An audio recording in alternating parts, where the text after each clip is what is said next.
चलो, तो टॉपिक जो आज का है अपना दैट इज़ एयर पोल्यूशन। ठीक है, क्या है वो? Air pollution. तो देखो यहाँ पर क्या लिखा हुआ है, यहाँ पर प्रेजेंस ऑफ वन और मोर एयर पोल्यूटेंट्स और contaminants in such concentration and in such duration that it starts affecting the life in biomass in biofair या biosphere is referred as air pollution. ठीक है, क्या मतलब हुआ इस चीज़ का?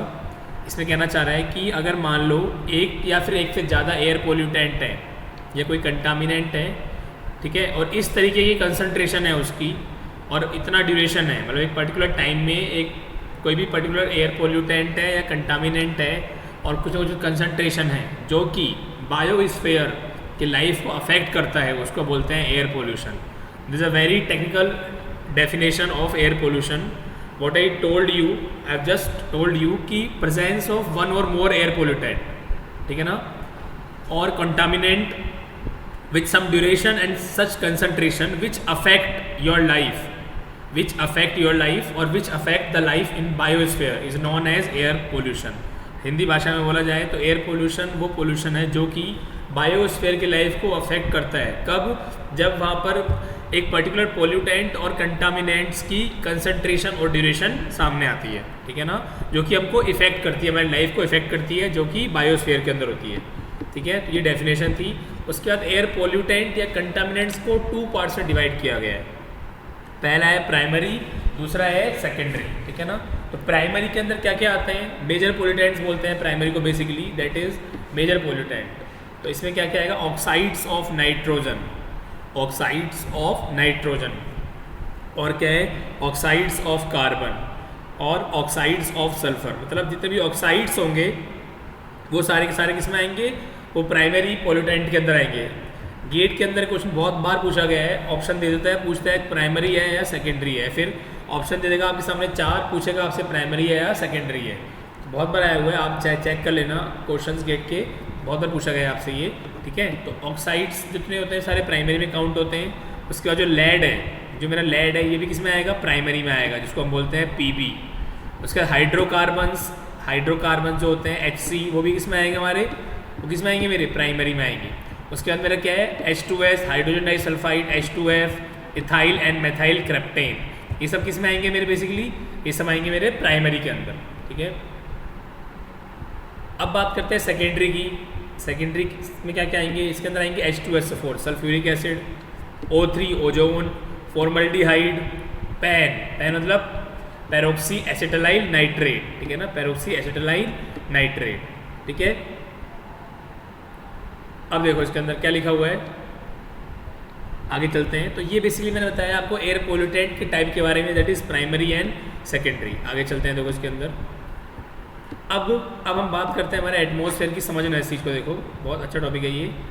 यहाँ से क्वेश्चन एग्जाम में मिलेगा आपको, जेई में, एफई जेई में, या फिर राजस्थान के एग्जाम्स में, या फिर कोई भी ऑब्जेक्टिव एग्जाम होता है, एक क्वेश्चन आ जाएगा। इवन गेट में भी आया हुआ है क्वेश्चन। किस तरीके से आएगा? ये मेरे बायोस्फेयर है, देखो ये मेरा पूरा क्या है? बायोस्फेयर, जहाँ पे मेरी लाइफ को मैं क्या करता हूँ? एग्जिस्ट मानता हूँ कि मेरी लाइफ यहाँ पे एग्जिस्ट होती है।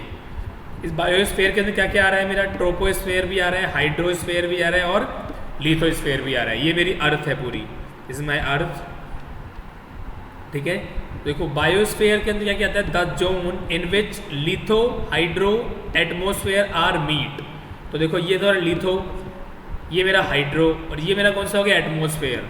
एटमोस्फेयर का कौन सा पार्ट है जो कि बायोस्फेयर में आ रहा है? That is troposphere. अगेन मैं रिपीट कर देता हूँ, बायोस्फेयर कौन सा जोन होता है जिसके अंदर लिथोस्फेयर ये वाला पार्ट, हाइड्रोस्फेयर ये वाला पार्ट और एटमोस्फेयर ये वाला पार्ट क्या होता है? मीट होता है, मतलब तीनों मिलते हैं। ठीक है ना, उसके बाद ये वो वाला जोन होता है जहाँ पर हम सोच सकते हैं कि हमारी लाइफ क्या है? इजिली सपोर्टिंग है। मैं लिखा हुआ है the zone in which litho hydro atmosphere are meet which is capable of supporting life. ठीक है ना, यहाँ पर हमारी लाइफ क्या है? इजिली सपोर्टिंग है, तो इनको ही बोलते हैं बायोस्फेयर। तो एग्जाम में बहुत बार आया हुआ है कि बायोस्फेयर कंटेन्स, ऑप्शन दे देता है आपके सामने 3 या ऑप्शन दे देता है 1, आपको बताना होता है कि बायोस्फेयर के अंदर ये पाया जाता है। ठीक है, अब लिथोस्फेयर क्या होता है वो देखते हैं। देखो एक बार यहाँ पर, व्हाट इज लिथोस्फेयर? तो लिथोस्फेयर क्या होता है? बेसिकली सॉलिड अर्थ और इट्स का इंटीरियर। सॉलिड अर्थ और इसका इंटीरियर क्या होता है? मेरा लिथोस्फेयर होता है। हाइड्रोस्फेयर क्या होता है बच्चों? हाइड्रोस्फीयर क्या है, नाम में पता लग रहा है, हाइड्रो मतलब पानी, तो कलेक्शन ऑफ वाटर अबव और बिलो द अर्थ सरफेस, मतलब हाइड्रोस्फीयर क्या हो गया, कलेक्शन ऑफ वाटर अबव, या तो ऊपर होगा या नीचे होगा, किसके, अर्थ सरफेस के, ठीक है। फिर हमारा आता है पहला लिथो हो गया, फिर हाइड्रो आ गया, फिर ट्रोपो, उसके बाद स्ट्रेटो, फिर मेसो और फिर थर्मो। एग्जाम में ये क्वेश्चन बहुत पूछा गया है कि इनका जो इंक्रीजिंग ऑर्डर है, जब ट्रोपोस्फीयर से आगे की तरफ जाते हैं तो ऑर्डर क्या होता है, ये पूछा गया है। ये भी पूछा गया है इसके अंदर की बायोस्फीयर की सबसे ऊपर वाली लेयर कौन सी होती है, तो ट्रोपोस्फीयर, ठीक है। ये भी पूछा गया है इसके अंदर की स्ट्रेटोस्फीयर के ऊपर वाली लेयर क्या आती है, म्यूजोस्फीयर। तो इस पूरे डायग्राम से, ये पूरा डायग्राम मैं आप सबने सर्किल कर रहा हूँ, इस पूरे डायग्राम से एग्जाम में क्वेश्चन बहुत पूछे आते हैं, घुमा घुमा के पूछते हैं। फिर कभी कभार ये डिस्टेंस पूछ लेता है कि ट्रोपोस्फीयर की डिस्टेंस कितनी है, that is 10 to 15 kilometre. Stratosphere की that is 30 to 40 kilometre thickness है, लेयर की थिकनेस है। मेसोस्फीयर दैट इज़ 30 किलोमीटर और थर्मोस्फीयर की 420 किलोमीटर से ज़्यादा। और टोटल जो है वो कितनी है, टोटल कितनी डिस्टेंस है इनकी, थिकनेस है 500 किलोमीटर से ज़्यादा। अब आप काउंट करोगे तो 500 किलोमीटर से ज़्यादा आएगी, ठीक है ना। तो बेसिकली ये क्या है, स्फीयर्स क्या है, बेसिकली ये collection of gases around the earth, ठीक है। तो एटमॉस्फेयर को बांटा गया है 4 पार्ट्स में, थर्मो, मेसो, स्ट्रेटो, ट्रोपो। सबसे छोटी लेयर, सबसे नीचे वाली लेयर ट्रोपोस्फीयर, सबसे ऊपर वाली लेयर थर्मोस्फीयर, ठीक है। ट्रोपोस्फीयर के नीचे हाइड्रोस्फीयर, उसके नीचे lithosphere. Biosphere contains troposphere, hydrosphere, lithosphere, ठीक है। हाइड्रोस्फीयर के अंदर क्या है, कलेक्शन ऑफ वाटर अबव और below the water earth surface. Lithosphere में क्या है, solid earth and it's interior, ठीक है ना। तो बेसिकली ये सारा क्या है, ये डायग्राम जो मैंने सर्किल किया हुआ है बहुत इंपॉर्टेंट डायग्राम है, यहाँ वो से क्वेश्चन 100% पूछा आता है आपसे, ठीक है। देखो इसके बाद बात करते हैं हम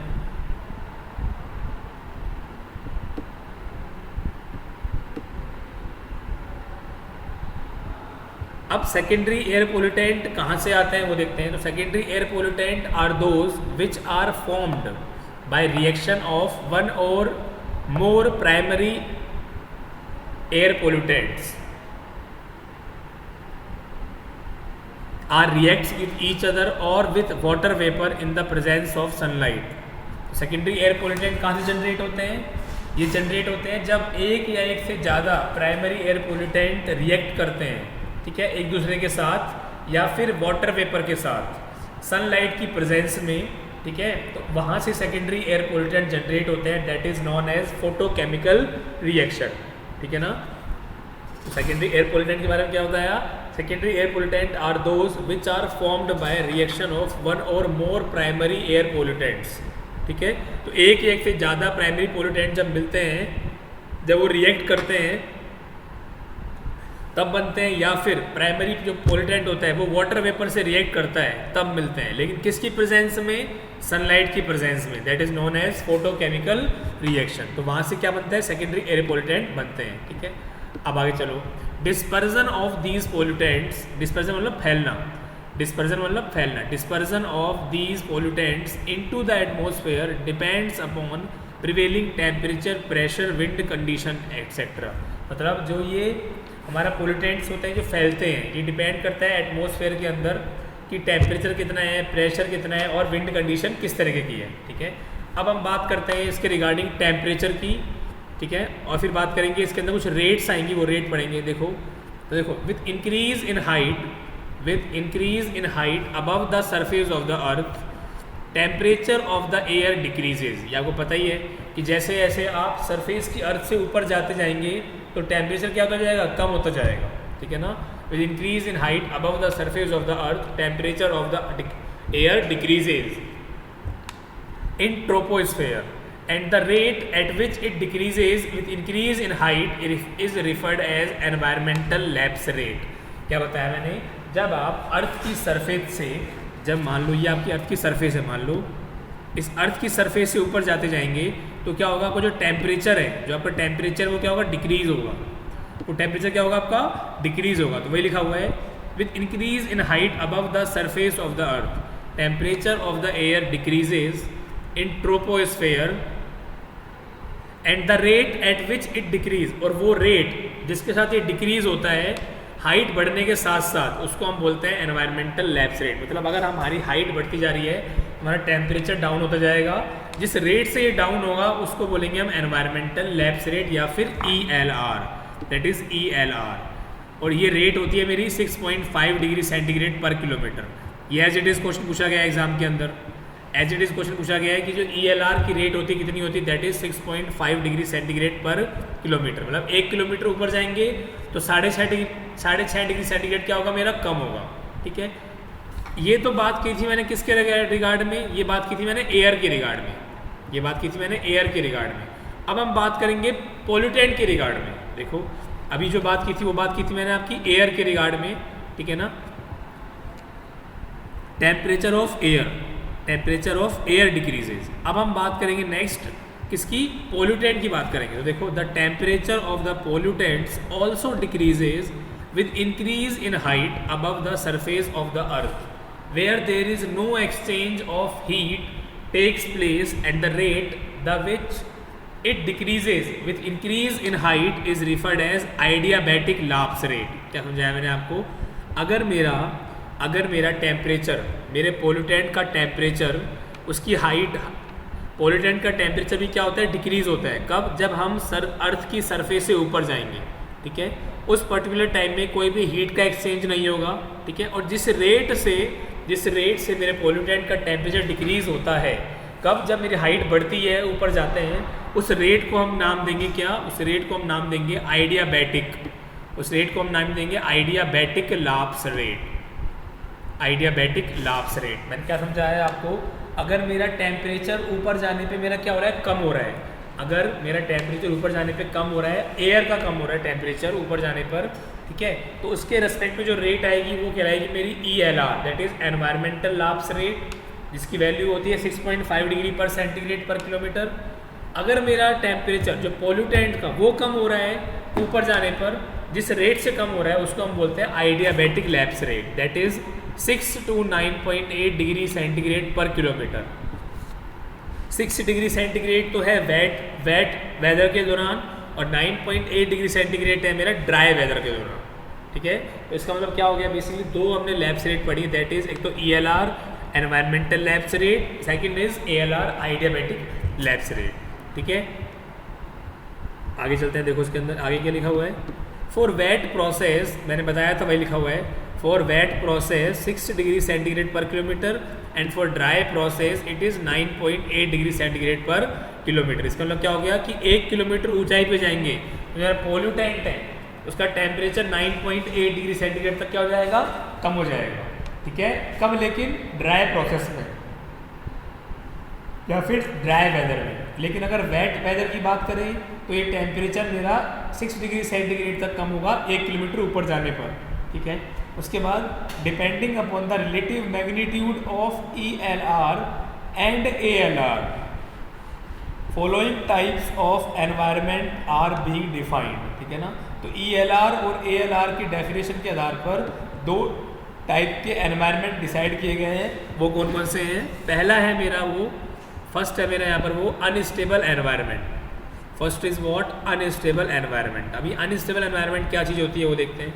देखो अनस्टेबल एनवायरनमेंट वो एनवायरनमेंट होता है जब मेरा ELR is greater than ALR। ELR मतलब एनवायरमेंटल लैप्स रेट। ELR मतलब क्या होता है आपका, एनवायरमेंटल लैप्स रेट। तो जब एनवायरमेंटल लैप्स रेट ज़्यादा होती है किससे, आइडियाबैटिक लैप्स रेट से। जब मेरी एनवायरमेंटल रेट ज़्यादा होती है, एनवायरमेंटल लैप्स रेट ज़्यादा होती है मेरी आइडियाबैटिक लैप्स रेट से, तो उसको, उस एनवायरमेंट को हम क्या बोलते हैं, अनस्टेबल एनवायरमेंट बोलते हैं।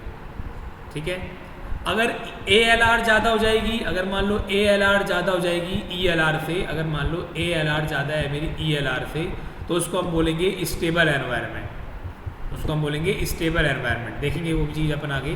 ठीक है, तो देखते हैं इसके अंदर, since in this case environment lapse rate greater than ALR it also may referred as super adiabatic lapse rate. मतलब इस केस के अंदर क्या होता है, जो आपकी एनवायरनमेंट की जो लैप्स रेट है वो आपकी आइडियाबैटिक लैप्स रेट से ज़्यादा होती है, इसलिए उसको सुपर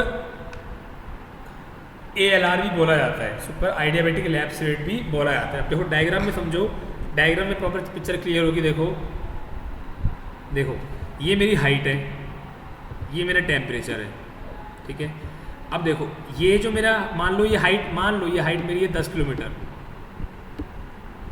मान लो, और जो टेम्परेचर ये वाला टेम्परेचर ये है 50 डिग्री सेंटीग्रेड, ठीक है, और ये टेम्परेचर मान लो है 60 डिग्री सेंटीग्रेड मान लो, ठीक है। मतलब मेरी हाइट तो सेम थी, देखो इस पॉइंट पे हाइट मेरी सेम है, लेकिन इस पॉइंट पे टेम्परेचर 50 है, और इसी हाइट के रेस्पेक्ट में टेम्परेचर क्या है मेरा यहाँ पर 60 है। तो इसमें क्या लिखा हुआ है, ELR is greater than ALR। क्यों हुआ ऐसा? क्योंकि मैंने बताया था ELR क्या होता है आपको, वो रेट होती है जिसमें मेरा क्या एयर का जो टेम्परेचर होता है वो क्या होता है, डिक्रीज होता है, ठीक है। और ALR कौन सी होती है, वो रेट होती है जिसमें मेरा पोल्यूटेंट है उसका टेम्परेचर क्या होता है, डिक्रीज होता है। तो नो डाउट अगर मैं यहाँ पर DT/DH निकालता हूँ, अगर मैं DT/DH निकालता हूँ, तो देखो अगर मैं बात करता हूँ इस वाले पोर्शन की जहाँ पे मेरा टेम्परेचर 50 डिग्री सेंटीग्रेड है, तो हाइट 50 टेम्परेचर है डिवाइड बाय हाइट कितनी है मेरी 10, ठीक है। तो यहाँ से जो आंसर आएगा दैट इज आएगा 5। तो रेट कितनी हो गई मेरी 5 रेट हो गई। इसका मतलब इसको लिख सकते हैं अपन 5 डिग्री सेंटीग्रेड पर किलोमीटर, ये मेरी रेट हो गई है, ठीक है। समझ में आया इतना बच्चों?